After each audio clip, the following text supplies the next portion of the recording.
Salut chers internautes et chers abonnés de Top Africa TV, bienvenue sur cette nouvelle vidéo biographie de Patrice Lumumba. Patrice Lumumba, né le à Nalua, Congo belge, est mort assassiné le près des Elisabethville au Katanga, est un homme d'État congolais, premier ministre de la République démocratique du Congo, République du Congo de 1960 à 1964, de juin à septembre 1960.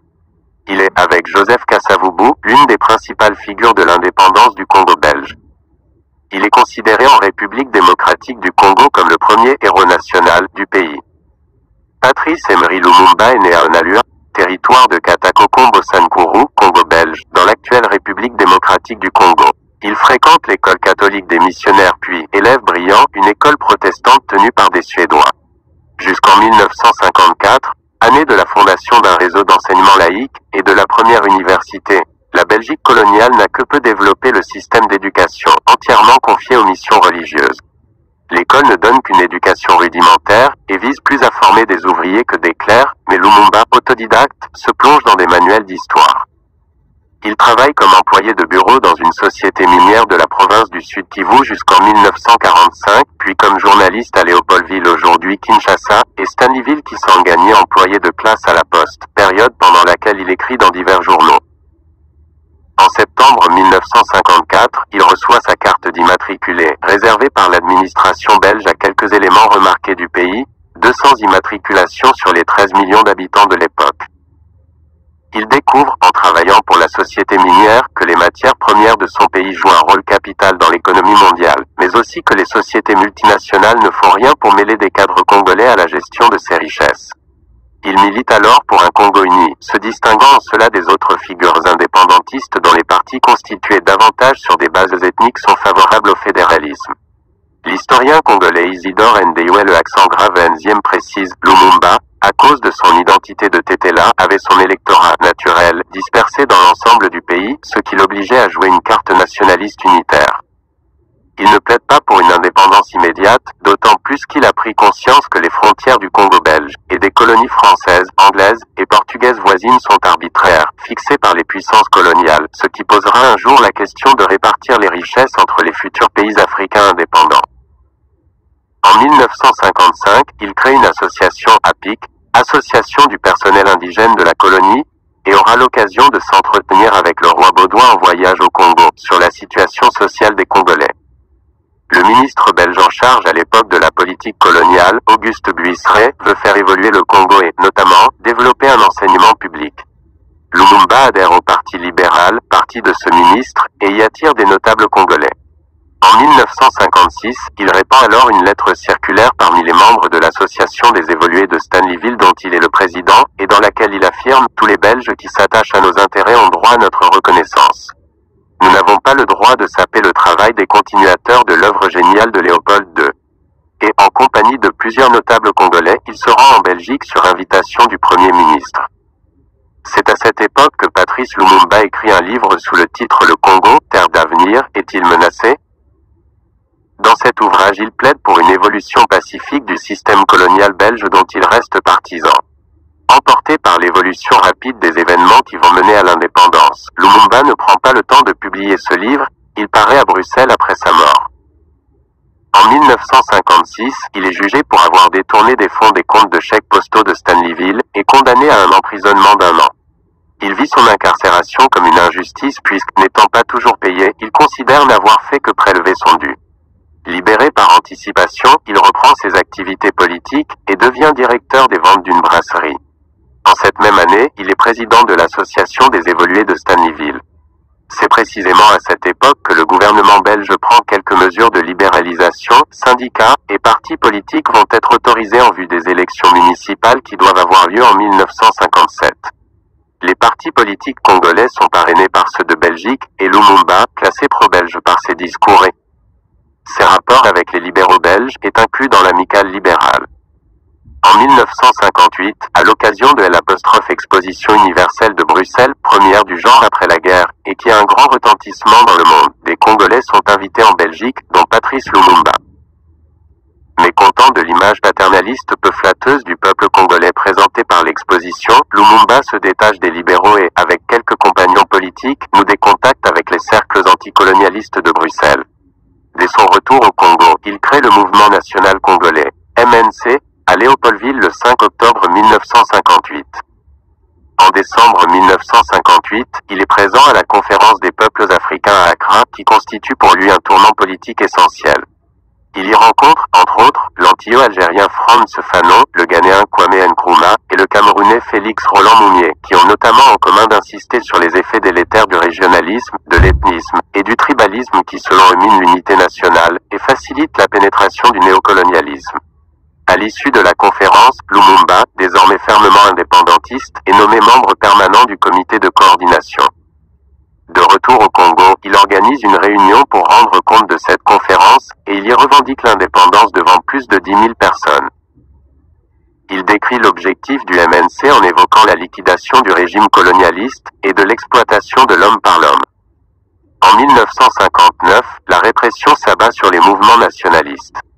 En janvier, l'interdiction d'un rassemblement de l'Abaco Association indépendantiste fait officiellement 42 morts selon les autorités coloniales, mais plusieurs centaines selon certaines estimations.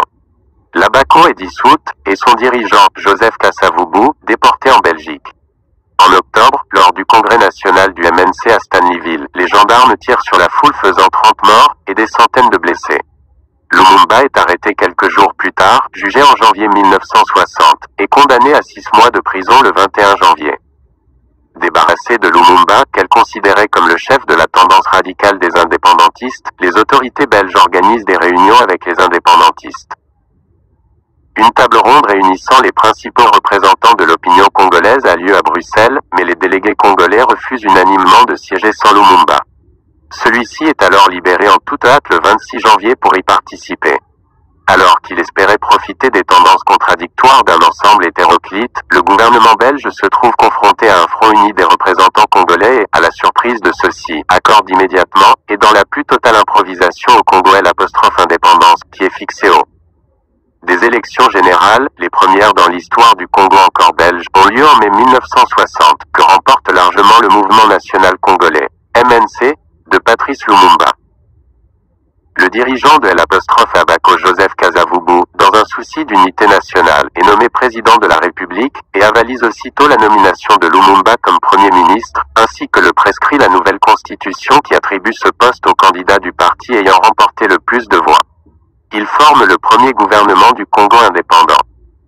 Le 30 juin, lors de la cérémonie d'accession à l'indépendance du pays, Lumumba, qui a définitivement largué les libéraux, et qui s'est entouré de conseillers étrangers de gauche, prononce un discours virulent dénonçant les abus de la politique coloniale belge depuis 1885. Il prend le contre-pied de la politique modérée de ses débuts tels qu'on peut la découvrir dans son livre Le Congo, Terre d'avenir est-il menacé, écrit en 1956, où il ne revendiquait pour le Congo qu'un simple statut d'autonomie. Au lieu de s'adresser au roi des Belges présent à la cérémonie, et qui venait de prononcer un discours paternaliste convenu avec le président Kasavubu, Lumumba commence son allocution par une salutation aux Congolais et Congolaises, aux combattants de l'indépendance. Son discours, qui doit lui permettre de l'emporter sur Kasavubu dans l'opinion des Congolais politisés, bref.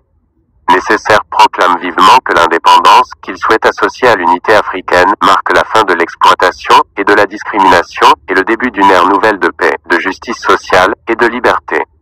Le roi des Belges se sent offensé alors qu'il se considère comme le père de l'indépendance congolaise ayant été l'auteur, en janvier 1959, d'un discours radiophonique par lequel il est le premier Belge à annoncer officiellement qu'il fallait mener le Congo belge à l'indépendance sans vaine précipitation et sans atermoiement funeste. Aussi, Baudouin veut-il se retirer et regagner Bruxelles. Mais le Premier ministre belge Gaston Eskens parvient à l'en dissuader, le soir même. Lors d'un banquet réunissant hommes politiques congolais et belges, Patrice Lumumba s'efforce de préciser ses paroles prononçant un discours qui se veut lénifiant dans lequel il évoque un avenir de coopération belgo-congolaise. En 1960, 2 ans après le Ghana, le Congo accueille à son tour une conférence panafricaine. Confronté à la sécession du Katanga, vaste province au sud du pays, soutenu par la Belgique, Lumumba dénonce le fédéralisme comme une manœuvre néocolonialiste. Sous le camouflage du mot fédéralisme, on veut opposer les populations du Congo. Ce que nous voyons aujourd'hui aujourd'hui, c'est que ceux qui préconisent le fédéralisme préconisent en réalité le séparatisme. Ce qui se passe au Katanga, ce sont quelques colons qui disent « ce pays devient indépendant, et toutes ses richesses vont servir à cette grande nation, la nation des nègres ». Non, il faut le Katanga État indépendant, de telle manière que demain c'est le grand capitalisme qui va dominer les Africains. Mais les effets du premier discours de Lumumba, retransmis par la radio, se font rapidement sentir dans la population congolaise. Les paroles en sont interprétées comme anti-belges, alors que les fonctionnaires belges restent présents à tous les échelons de l'administration congolaise, et que, dans l'armée, le cadre d'officier reste également belge en attendant la formation des premières promotions d'officiers congolais. Cette situation provoque, dans quelques casernes, une révolte qui gagne des populations civiles, surtout dans la capitale Léopoldville. Des officiers, et aussi des cadres belges de l'administration sont chassés, malmenés, et quelques-uns sont tués. Des émeutes visent les entreprises des Blancs, des pillages ont lieu, des femmes européennes sont violées. Dès lors, une grande majorité de cadres européens du gouvernement et des entreprises prennent la fuite avec leurs familles. Bref. Nécessaire. Lumumba en profite pour évincer les officiers belges et décrète l'africanisation de l'armée tout en doublant la solde des soldats. La Belgique, jugeant qu'on ne peut plus avoir confiance dans le gouvernement congolais et dans son armée pour rétablir la sécurité, répond par l'envoi de troupes pour protéger ses ressortissants à Léopoldville, la capitale située dans le Bas-Congo, mais aussi dans d'autres régions. C'est notamment le cas au Katanga, riche région minière, dominée par la puissante entreprise de Union minière du Haut-Katanga, où 9000 soldats belges viennent soutenir la sécession de cette province, proclamée le 11 juillet 1960 par Moïse Kapenda Tshombe. En tout, 11 000 soldats belges sont acheminés au Congo en 10 jours, précédés par les troupes spéciales des paracommandos. Cette intervention militaire surprend à l'étranger, et encore plus en Afrique, par l'ampleur des moyens mis en œuvre, et par la rapidité de ce déploiement militaire. C'est que la Belgique, membre de l'OTAN, dispose en Allemagne de l'Ouest, d'une zone militaire suréquipée s'étendant de la frontière belge au rideau de fer. L'état-major belge dispose de ce fait d'une panoplie de ressources militaires, en partie d'origine américaine, qui lui permettent de déployer avions, transports de troupes, et même des navires de la marine de guerre qui vont bombarder des positions congolaises dans l'estuaire du fleuve Congo. Tout cela avec l'accord de l'OTAN qui autorise, en pleine guerre froide, que soit dégarni le front belge d'Allemagne. Bref. Nécessaire. C'est un véritable conflit qui menace d'éclater, ce qui provoque l'internationalisation de l'affaire congolaise avec AL'(ONU, une condamnation par L'Union soviétique et des pays du tiers-monde qui veulent soutenir Lumumba et ses partisans. L'ONU ordonne à la Belgique de retirer ses troupes, mais, après plusieurs résolutions contradictoires, rejette l'option militaire et qualifie le conflit au Katanga de conflit intérieur. Le 12 août, la Belgique signe un accord avec Tshombe, reconnaissant de facto l'indépendance du Katanga. Alors que Lumumba décide de réagir en envoyant des troupes reprendre la région, l'ONU revient sur sa position initiale et impose militairement un cessez-le-feu, empêchant l'entrée des troupes congolaises. Dans un télégramme en date du 26 août, le directeur de la CIA, Lendels, indique à ses agents à Léopoldville, au sujet de Lumumba, nous avons décidé que son éloignement est notre objectif le plus important et que, dans les circonstances actuelles, il mérite grande priorité dans notre action secrète. Devant la trahison de l'ONU, Lumumba en appelle à la solidarité africaine et réaffirme son intention de résister. Tous ont compris que si le Congo meurt, toute l'Afrique bascule dans la nuit de la défaite et de la servitude. Voilà encore une fois la preuve vivante de l'unité africaine. Voilà la preuve concrète de cette unité sans laquelle nous ne pourrions vivre face aux appétits monstrueux de l'impérialisme. Entre l'esclavage et la liberté, il n'y a pas de compromis. Le président Joseph Kasavubu annonce à la radio la révocation de Lumumba, ainsi que des ministres nationalistes, alors qu'il n'en a constitutionnellement pas le droit. Il le remplace le lendemain matin par Joseph Iléo. Toutefois, Lumumba déclare qu'il restera en fonction, le Conseil des ministres et le Parlement lui votent une motion de maintien et, à son tour, Lumumba révoque le président Kasavubu sous l'accusation de haute trahison. De plus, il appelle à Léopoldville une partie des troupes de l'Armée nationale congolaise, ANC, stationnées à Stanleyville et au Kasaï. Cependant, un coup d'État soutenu par la CIA éclate à Léopoldville par lequel Joseph Désiré Mobutu prend le pouvoir. Le nouveau régime reçoit le soutien de Kasavubu et de l'ONU. Ex-militaire, mais aussi ancien journaliste dans la presse congolaise pro-coloniale, Mobutu a repris du service dans l'armée congolaise avec le grade de colonel. Il crée immédiatement le collège des commissaires généraux composé de Noirs compétents dans divers domaines, transport, économie, politique, etc., chargés de gérer au plus pressé une situation chaotique. Dans le même temps, le 10 octobre, Mobutu assigne à résidence Lumumba, Ileo, et leurs ministres. Mais Lumumba fait passer en secret un mot d'ordre demandant à ses amis politiques de le rejoindre à Stanleyville, où ils établissent un gouvernement clandestin dirigé par Antoine Gizenga. Le 27 novembre, Lumumba s'échappe avec sa famille de la résidence Tilkens, à Kalina, et tente de gagner Stanleyville avec une petite escorte à bord de sa Chevrolet. Son évasion n'est découverte que 3 jours après. Grâce à cette avance, persuadé d'avoir réussi à échapper à ses ennemis, il harangue ses partisans sur son passage, ce qui lui fait perdre du temps, et permet au major congolais Gilbert Mpongo, officier de liaison du service de renseignement, de le retrouver pour essayer de l'arrêter. Après un premier échec à Port-Franquille, Mpongo réussit, et Lumumba est arrêté à Lodi, dans le district de la Sankuru. Il est ensuite ramené à MVK, où il est embarqué à bord d'un avion vers Léopoldville, d'où il est transféré au camp militaire hardi de Tisville. Il se trouve alors sous la garde des hommes de Louis Bobozo, un militaire congolais ancien de l'Offensive belge de 1941 contre les Italiens des Abyssinie, qui a la confiance de ceux qui croient pouvoir ramener le calme. Tout d'abord, le transfert de Lumumba et de plusieurs de ses partisans au fort de Shinkakaza, à Boma, est envisagé. Mais à la date du Patrice Lumumba et 2 de ses partisans, Maurice Mpolo et Joseph Okito, sont conduits par avion à Elisabethville, au Katanga, et livrés aux autorités locales. Lumumba, Mpolo et Okito seront conduits sous escorte militaire dans une petite maison où ils seront ligotés, humiliés et torturés par des responsables katangais, dont Moïse Tshombe, Munongo, Timba, Kiboué, Kitenge, mais aussi les Belges Gat et Vercher. Ils seront ensuite fusillés le soir même par des soldats sous le commandement d'un officier belge. En 2003, le documentaire télévisé CIA Guerre secrète explique que Mobutu a fait dissoudre le corps de son rival dans l'acide après l'avoir fait assassiner.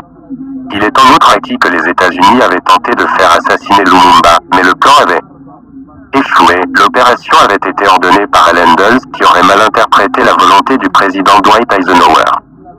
En 2000, le sociologue belge Ludo de Witte publie chez Cartala l'assassinat de Lumumba, dans lequel il met en cause les responsables belges, précisant que ce sont des Belges qui ont dirigé toute l'opération du transfert de Lumumba au Katanga, jusqu'à sa disparition et celle de son corps.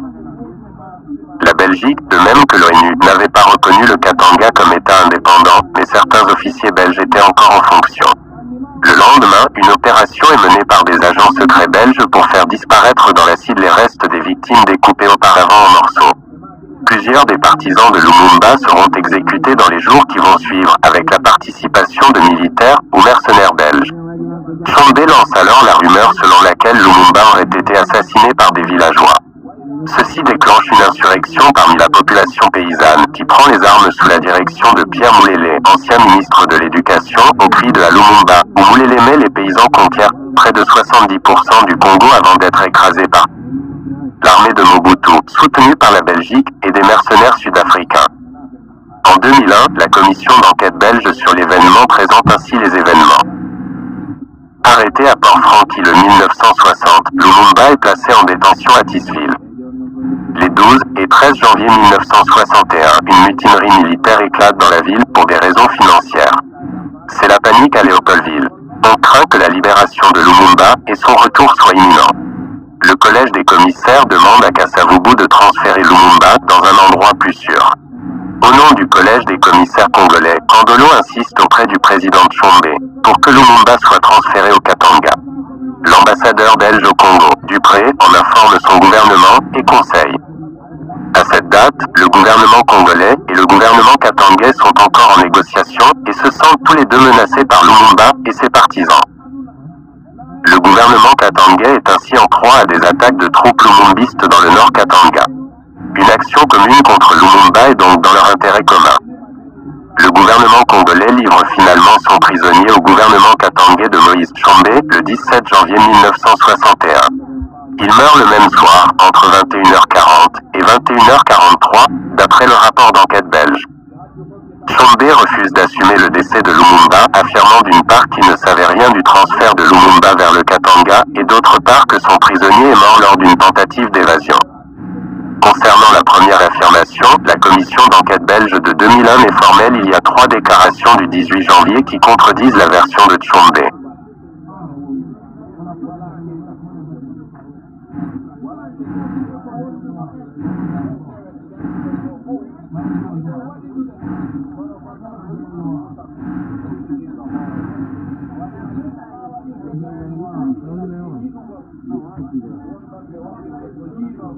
Pour elle, Tchombe a bien donné son accord au transfert de Lumumba sur son territoire.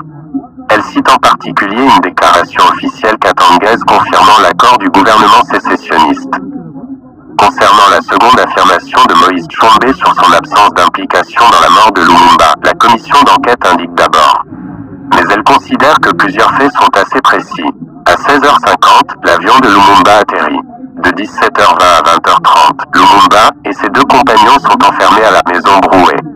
Il est possible. La décision par Tchombe de l'exécution de Lumumba est donc certaine pour la commission, mais 4 représentants belges qui soutiennent la sécession katangaise y participent aussi. La commission d'enquête note une forte implication anti-Lumumba du gouvernement belge, soutenant la sécession katangaise et agissant pour la déposition de l'ancien Premier ministre. Le roi Baudouin lui-même intervient, avant la mort de Patrice Lumumba, y compris en écrivant au président Kennedy pour s'opposer à toute libération de Lumumba. De même, des Belges ont participé à l'exécution de Lumumba. L'implication belge dans la chute, puis la mort de l'ancien Premier ministre est donc forte. Mais pour la commission, la décision de tuer Lumumba vient de façon directe de Moïse Tchombe et de son gouvernement. Le général Mobutu Sese Seko consacre Patrice Lumumba héros national en 1966. Le retour des ' Égypte de sa femme Pauline et de ses enfants est considéré comme un événement national. Le jour de sa mort, le 17 janvier, est un jour férié au Congo-Kinshasa. C'est pour le punir de l'assassinat de Lumumba que Moïse Tchombe est détenu par L'Algérie entre juin 1967, date du détournement de son avion sur Alger par un agent mobutiste, et sa mort aux causes mal définies, officiellement un arrêt cardiaque, en juin 1969. À Moscou, L'Université russe de l'amitié des peuples est renommée de son nom de 1961 à 1992. À Bruxelles, le conseil municipal de Bruxelles-Ville vote le 23 avril 2018 la création d'une place Patrice Lumumba, qui est officiellement inaugurée le 30 juin, date du anniversaire de l'indépendance de la République démocratique du Congo. Le rôle des puissances occidentales, et celui des États-Unis en particulier, a été fortement évoqué dans la mort de Lumumba. Il craignait une dérive du Congo vers l'URSS. En effet, Lumumba a fait appel aux soviétiques, lors de la sécession du Katanga, car l'ONU ne répondait pas à ses demandes d'aide militaire pour mettre fin à la guerre civile. Les archives de la CIA déclassifiées depuis le indiquent que la CIA a monté un plan d'assassinat de Lumumba. Ce plan était connu de la commission Church.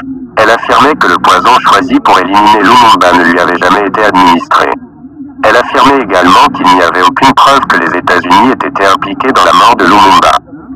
Les États-Unis de Dwight Eisenhower voulaient éliminer Lumumba, pas forcément physiquement, pour éviter un basculement du géant africain dans le communisme, et la Belgique voyait en lui, et ses thèses d'indépendance économique, une menace pour ses intérêts économiques, notamment dans le secteur minier. Ces deux pays ont soutenu l'effort de guerre de Mobutu contre les Maï-Maï. Les mercenaires belges ont organisé l'opération Onegang exécutée en liaison avec une intervention des parachutistes belges pour écraser la résistance Maï-Maï au Kivu. Si le meurtre de Lumumba paraît avoir été élucidé, c'est sous l'impulsion de François Lumumba qui a estimé en savoir assez pour porter plainte contre X sur la base des affirmations du sociologue belge Ludo De Witt. Le gouvernement belge a d'ailleurs reconnu, en 2002, une responsabilité dans les événements qui avaient conduit à la mort de Lumumba, à la lumière des critères appliqués aujourd'hui. Certains membres du gouvernement d'alors, et certains acteurs belges de l'époque portent une part irréfutable de responsabilité dans les événements qui ont conduit à la mort de Patrice Lumumba. Le gouvernement estime dès lors qu'il est indiqué de présenter à la famille de Patrice Lumumba et au peuple congolais ses profonds et sincères regrets et ses excuses pour la douleur qui leur a été infligée, de par cette apathie et cette froide neutralité. La famille de Patrice Lumumba a déposé plainte à Bruxelles contre une dizaine de Belges qu'elle considère comme impliqués dans l'assassinat. Patrice Lumumba était marié et père d'au moins 6 enfants avec Pauline Opanga Lumumba, née en 1937, morte le 23 décembre 2014. Elle est la mère des 6 enfants de Patrice Lumumba, et ne s'est jamais remariée après la mort de celui-ci le 17 janvier 1961. François, Patrice Junior, Juliana, Roland, Christine, décédé en 1960. Et Guy, né en 1961 après la mort de son père. Avant son emprisonnement, Lumumba s'est arrangé pour que son épouse légitime et les enfants, dont 4 issus de cette union plus François, puissent quitter le pays. Ils sont allés en Égypte où François a passé le reste de son enfance étudiant au lycée français du Caire, lycée Bab el-Louk, avant d'aller en Hongrie pour suivre ses études. Il est revenu au Congo dans les années 1990, au début de la rébellion contre Mobutu, et a créé un petit mouvement politique lumumbiste. Bien que son mouvement demeure peu puissant, il reste impliqué dans la politique congolaise et tente de défendre les idées de son père. Juliana a occupé quelques portefeuilles ministériels sous Laurent Désiré Kabila et s'investit au développement de l'éducation en rez-de-chaussée. Guy a été candidat malheureux lors de l'élection présidentielle qui s'est déroulée en 2006 au Congo. Depuis son apparition sur la scène politique, il entend poursuivre le défi de la relève au sein de la famille biologique et politique de Patrice Lumumba. C'était les biographies de Patrice Lumumba. Abonnez-vous pour plus de vidéos et à bientôt.